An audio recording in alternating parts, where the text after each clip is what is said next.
Good morning, my friends. Thanks for joining me on another episode of Mastering Diagnostics. We're on episode number 15 now. Um, I caught myself in a little bit of a bind. Those of you that know me know I stand by my three-legged stool approach when it comes to accurate and efficient diagnostics. What I mean by that is this. Refer to this picture.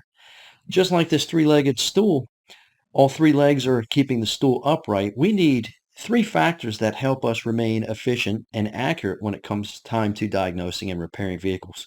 One is fundamental knowledge, having the knowledge of how things work fundamentally at their most basic level.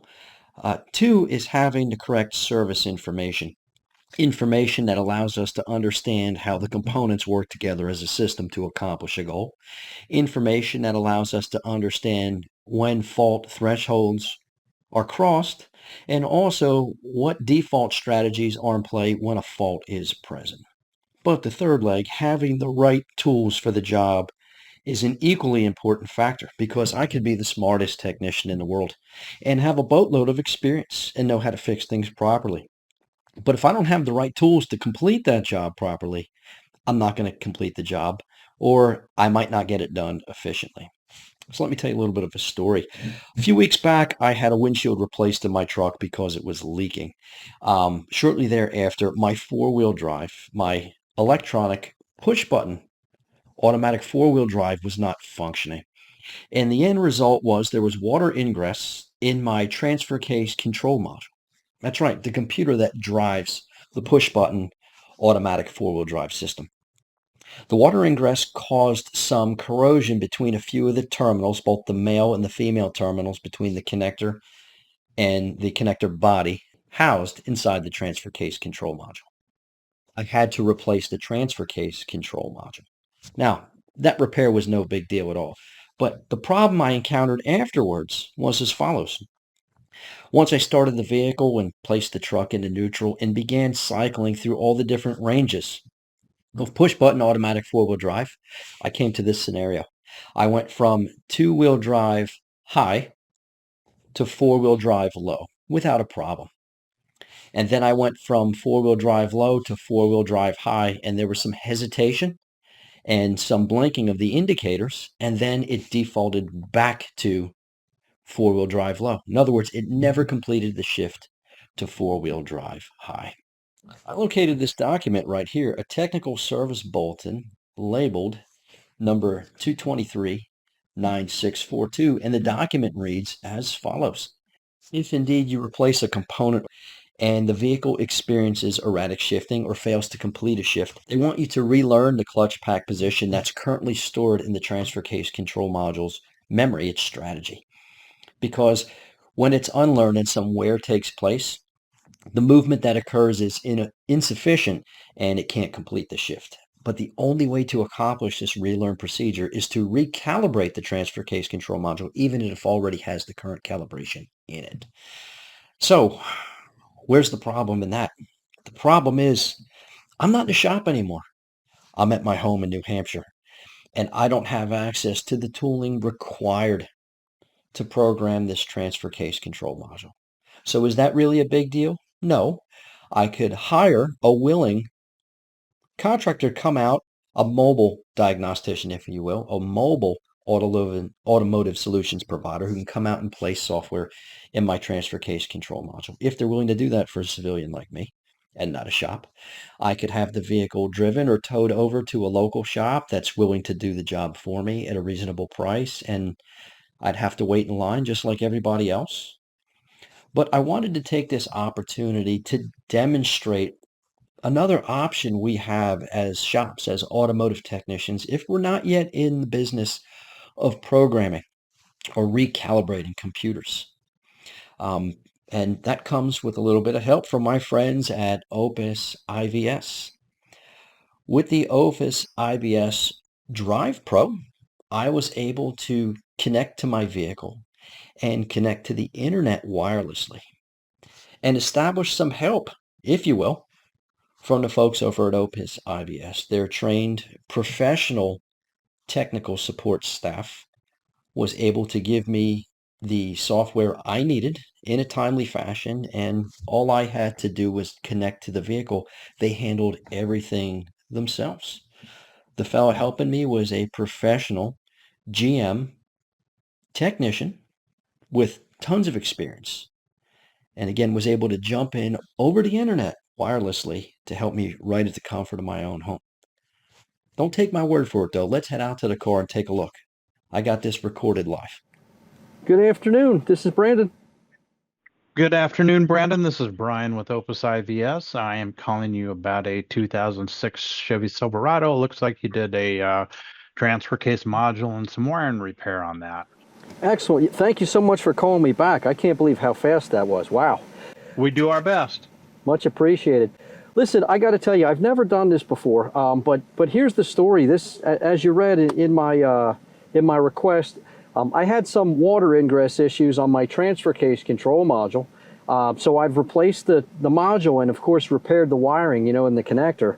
But the problem is I need to update the software in this computer, in this transfer case control module. And I don't have the means to do so. And I really don't feel like calling somebody, a mobile guy, to come visit and do that programming. Absolutely not a problem at all. We have full programming capabilities, and we can do all of that as well as help with diagnostics. So why don't we do this? Let's connect to the vehicle to start with and take a look and make sure we don't see any other concerns, and then we can proceed with programming if that works okay for you.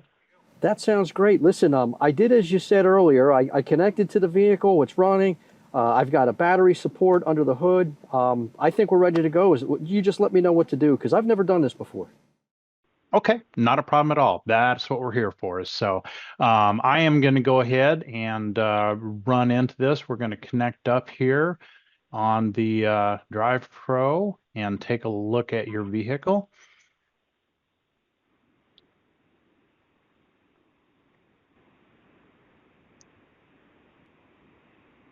There we go.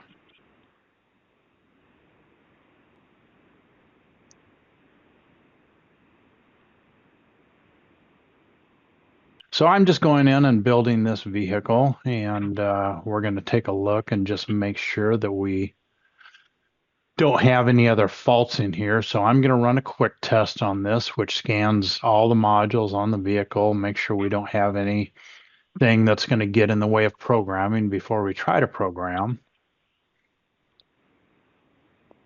And so there is some history codes in here that I'm not too worried about.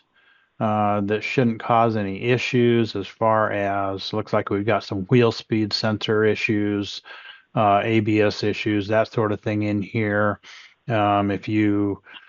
Things you may want to look at for the sake of your customer as far as related to any kind of ABS lights or traction control, that sort of thing. But in the case of what we are working with for you today is in the transfer case, and we don't see any faults in the transfer case, and it does look like we're able to communicate with it. So the programming I have to do, your tool has two sides to it.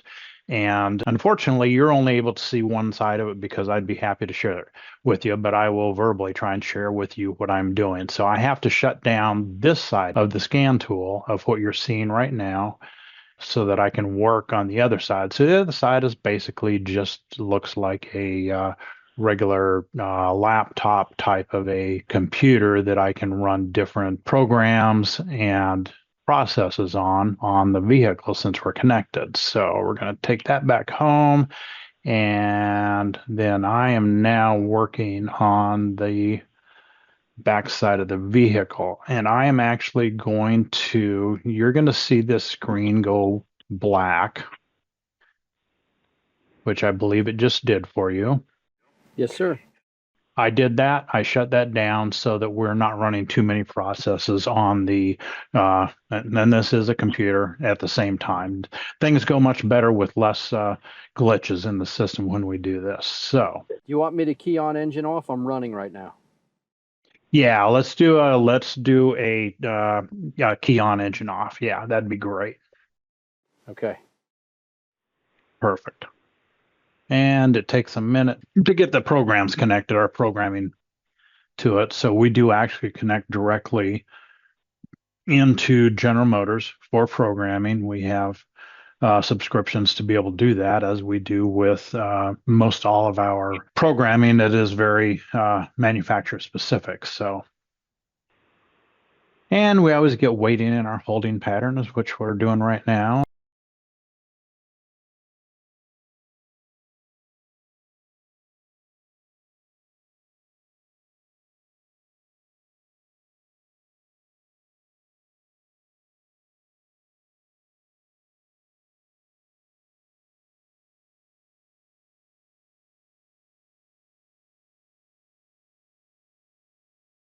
Okay, so I'm in programming.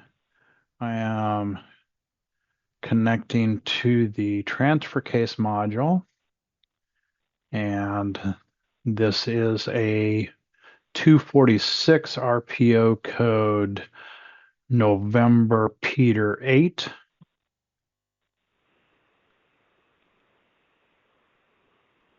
And I checked the RPO codes on this before we started programming so that we got the correct programming for this module.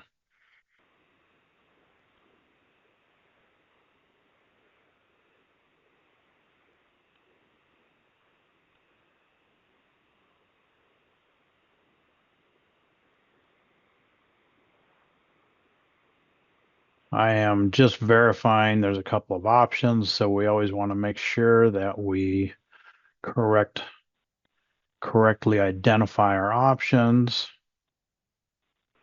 Okay. We are now going to proceed with programming this control module. Wonderful. That's excellent news. Okay, and programming has started. So this looks like it's going to go through pretty fast. Just so you're aware, when we do assist with programming, there are times that some of the programming takes a fair amount of time, 10, 20, 30 minutes sometimes, depending on what we're doing, engine control modules, body control modules. In those cases, we usually try not to keep the customer on the line. We just request that the vehicles stay powered up, the scan tools stay powered up, and we keep a battery maintainer on it, and then we will call you, the customer, back when we're done, and proceed with any key cycles and learning procedures that we need to do to complete that type of programming. Okay, and we have a successful programming activation on this. What I would like to do now is disconnect the programming. Okay, what I would like to have you do now is if you could cycle the key off. Okay. Key is off. Okay, I'm going to start a timer. I like to give it about 30 seconds or so, key off, and then we will cycle back on and verify that everything is operating properly. That sounds great. Okay, go ahead and actually, if you want, go ahead and start the vehicle. Verify you do not have any type of a service four-wheel drive light or anything like that on it. Nope. All the indicators went out after the bulb check, and the car is running right now. Okay, so we are now connected back in. Let's verify our repair and make sure we're not setting any codes.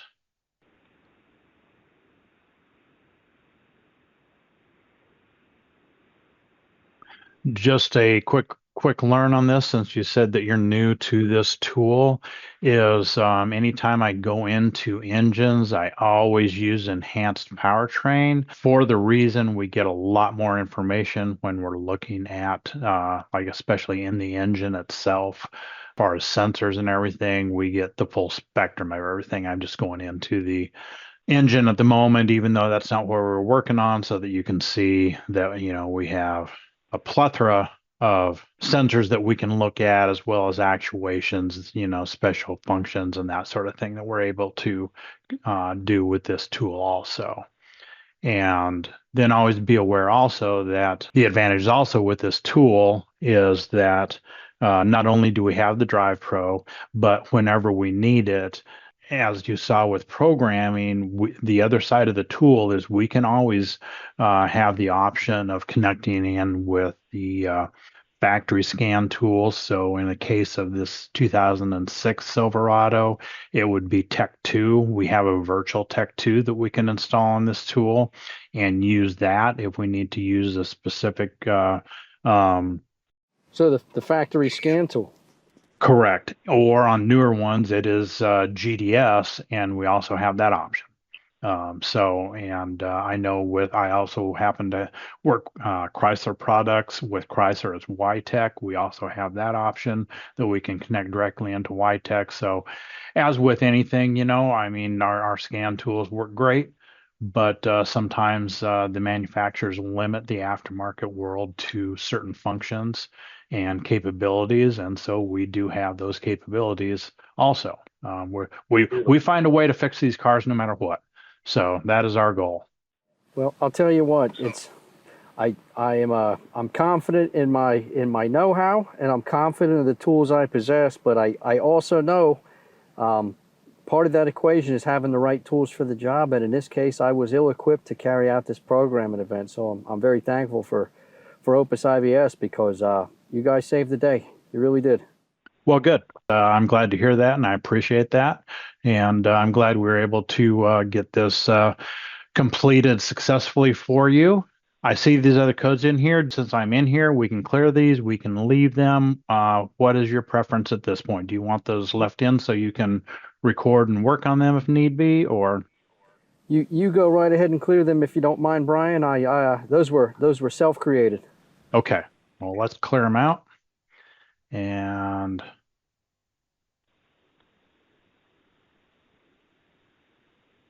see if we still have anything in there.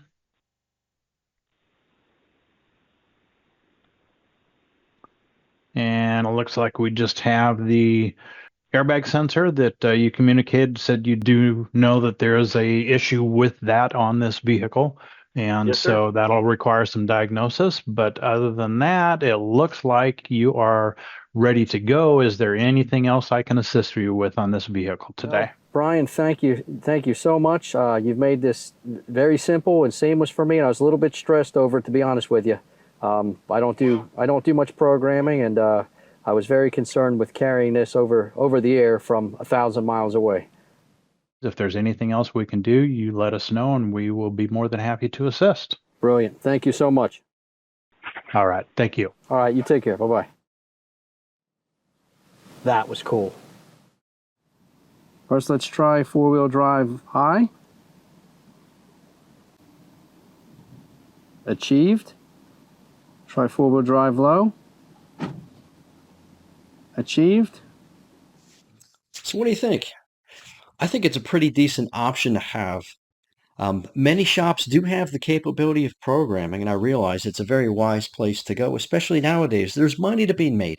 And, looking at it from a customer's perspective, I want to visit the shop that's going to be able to handle all of my needs. I don't want to pick and choose which shop I'm going to visit depending on what services or what tools are required to complete the task on the vehicle I'm driving. So I want my service-ready shop to perform that. And like I said, many shops are capable of programming, but not many shops are capable of programming every vehicle out there. So being able to have access to a company like OPUS IVS, who can step in there just when you need them most, with the right tools for the job and the right training to carry out the job properly, that's a comfort to me as a technician, and I imagine same holds true from the perspective of a shop owner. So thanks for joining me on this episode of Mastering Diagnostics. I'm Brandon Steckler, tech editor, Motor Age Magazine, and we'll see you on the next video. Take care.